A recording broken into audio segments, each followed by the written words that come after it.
دعونا نمر سريعا مشاهدينا الاعزاء لموقع برشلونه في الدوري الاسباني بعد هذا الانتصار، والذي في صداره الترتيب ب 33 نقطه، حيث جمع برشلونه هذه النقاط في هذا الدوري بعد ان استطاع ان يفقد فقط 3 نقاط من خلال مشواره حتى الان في الليغا. ريال مدريد في المرتبه الثانيه ب 24 نقطه، اتلتيكو مدريد بالمرتبه الثالثه ب 23 نقطه، ونشاهد معكم من المرتبه الرابعه حتى العاشره. اشبيلية في المرتبة 11، ومن ثم أخيرا نشاهد معكم فالنسيا. أهلا بحضراتكم من جديد. شوط المباراة الأول تابعناه معكم مشاهدينا الأعزاء، استطاع من خلاله برشلونة أن يسجل 3 أهداف، اكتفى بها وأنهى المباراة بهذه الثلاثية. وائل جمعة، طارق دياب، أهلا بكما. السؤال ربما الأكثر دقة، لماذا حضرت الأهداف في شوط واحد وغابت في الشوط الثاني؟ ما الذي أراده فليك من الشوط الثاني؟ يعني انا اشوف ان الفارق كان رغبه لعيبه برشلونه الشوط الثاني قلت يا طارق، مع حده لعيبه اسبانيول والريتم اللي لعبوا بيه العالي، من تلعب مباراه ديربي وصعب ان انت تتقبل الخساره حتى لو برشلونه احسن منك 10 مرات، ان صعب تتقبل الخساره. لعبوا بعنف ولعبوا بضغط كبير جدا على لعيبه برشلونه مع فارق الاهداف، وصعب ان انت تتقبل الخساره حتى لو برشلونه احسن منك 10 مرات، ان صعب تتقبل الخساره. لعبوا بعنف ولعبوا بضغط كبير جدا على لعيبه برشلونه مع فارق الاهداف. نزل رتم لعيبه برشلونه بشكل كبير جدا، تراجع الاداء البدني كمان يا طارق، لان الضغط العالي اللي بيلعب بيه برشلونه ده متعب جدا للاعبين. شفنا لعيبه مستواهم البدني نزل الشوط الثاني بشكل واضح.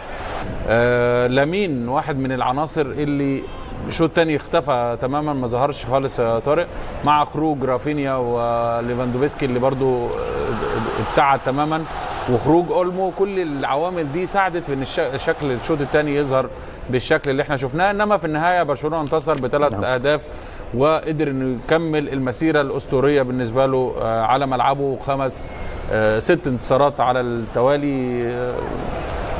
يعني فوز كبير جدا طبعا لبرشلونه. ممتاز. كابتن طارق دياب، ان تجمع 33 نقطه من اصل 36 نقطه في الدوري، تجمع 6 في دوري الابطال من اصل 9 نقاط في دوري الابطال، لا شك بان هذا خلفه عمل كبير ومميز.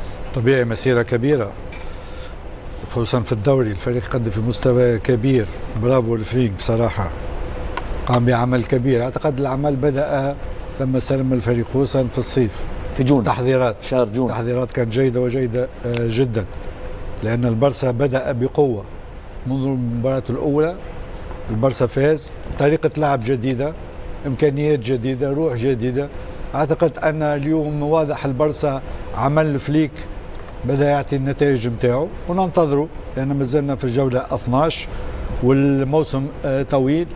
مباراة الشوط الأول سهلها على نفسه البرسا، لأنه أولا لاعبين ما يخسروش كرة بسهولة، التمريرات كانت دقيقة، اللعب بدون كرة هام جدا، سجلوا هدف أول وهدف ثاني من عمل بدون كرة من أولمو ورافينيا، واسترجاع الكرة بسرعة. هذا الكل في الشوط الثاني ما شاهدناش. أولا لما تخرج كاسادو وأولمو اللي كانوا أفضل لاعبين في الشوط الأول، واحد سجل هدفين، واحد مرر هدف. لما يخرجوا اللي باش يعوضهم لازم يكون في المستوى نتاعهم من الناحيه الفنيه والبدنيه. شاهدت لما دخل ديونغ عكس المباراه الاخيره، لما دخل ديونغ ضد الريال غير كل شيء. اليوم لما دخل ما قدرش مردود المناسب، حتى فيرمين. جافي بيدري في الشوط الثاني مش موجود، خسر كثير من الكرات. لامين يامال خسر كثير من الكرات، صحيح. اصبحت المرتدات على الدفاع، المرتدات كانت خطيره خصوصا الجهه اليمنى اللي فيها لاعب فور، ولهذا خلق فريق اسبانيول 3 أو 4 فرص، منهم الحارس بينيا بصراحه كنا متخوفين من بينيا. الحارس هذا دون المستوى، لكن حاليا الحارس هذا يقدم في مستوى جيد، لم يخطئ في المباريات الكل، لم يخطئ ويقدم في مستوى جيد. بالعكس في الشوط الثاني انقذ البرسا من انفراد، كان ممكن يرجع فريق اسبانيول في المباراه. لكن بالنسبه لي انا تغييرات كانت صعبه، دخول ديونغ وفيرمين ما حسوش مستوى الفريق. لامين يامال وبيدري خسروا كثير من الكرات، اصبح الكره معناتها افتكوها في وسط الميدان. لما افتكوا في وسط الميدان تصبح الامور سهله عليهم. لعب على اللاعب بالدي وعلى اللاعب فيكتور فورت، استغلوا الاطراف وشاهدنا حتى الهدف جاء تمريره من الجهه اليسرى للجهه اليمنى، الجهه اليسرى للجهه اليمنى، وين فيكتور فورت وين بالدي. وشوفوا لهنا الحارس شوفوا في الوقت المناسب معناتها. نعم. وقت اللي الفريق قاعد يهاجم. صحيح. اسبانيول في الشوط الثاني كان افضل بكثير، لان بطبيعه الحال البرسا تراجع مستواه من ناحيه اول استحواذ على الكره، ما عادش فما استحواذ، يخسر الكره بسرعه، وهذا خلى الفريق يقوم بالمرتدات، والمرتدات كانت خطيره وخطيره جدا. ممتاز.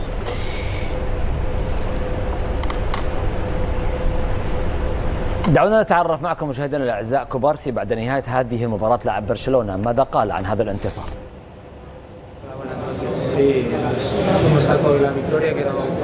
نعم، أعتقد أنها كانت مباراة كنا نعتقد بالطبع أنها ستكون معقدة، ولكن نحن نجحنا في الشوط الأول في أن نسجل أهداف، ولكن إسبانيول لم يرغب في أن يستسلم وقاتل في الشوط الثاني، وفي النهاية 3 نقاط في غاية الأهمية. نعم، اعتقدنا بأن في الدقيقة 30 انتهت المباراة، ولكن الشوط الثاني كان ربما من أسوأ الأشواط التي خضتموهم حتى الآن.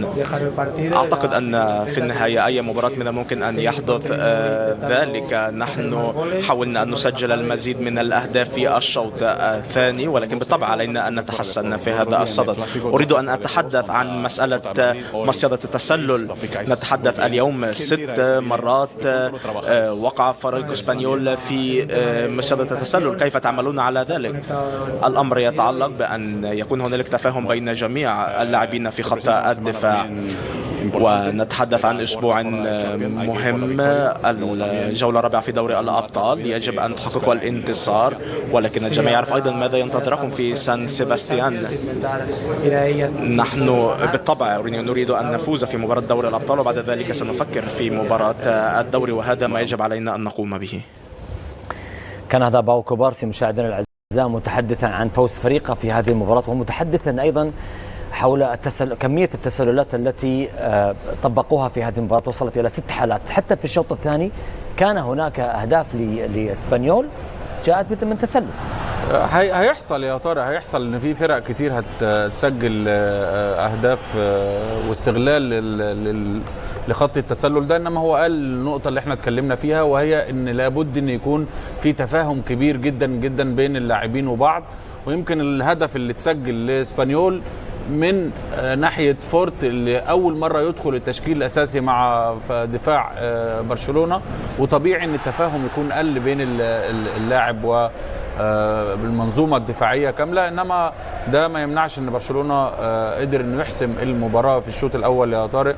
يعني شوف التسللات بتتحسب على جزء من الجسم، حاجه يعني لا تذكر، صباع مثلا، والشوط الثاني الجبهه بتاعت لاعب.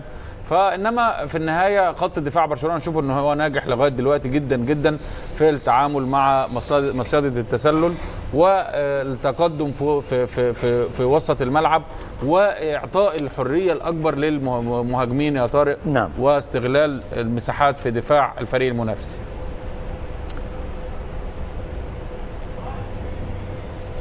هذه مشاهدينا الاعزاء ايضا الحالات التي حضرت في شوط المباراه الثاني، والتي سجل من خلالها اسبانيول اهدافا، ولكن الغيت اما بداعي التسلل او بداعي ان الكره قد تجاوزت المحيط الخاص بها والخط الخاص بها من خلال هذه المواجهه.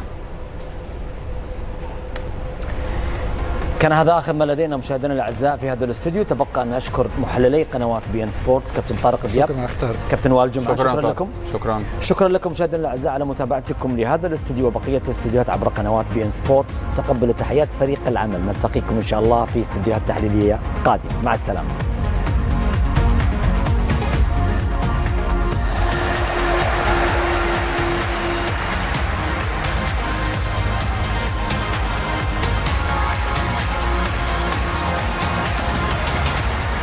شكرا لكم على مشاهدة الفيديو، ولا تبخلوا علينا باللايك للفيديو والاشتراك في القناة وتفعيل زر الجرس ليصلكم كل جديد.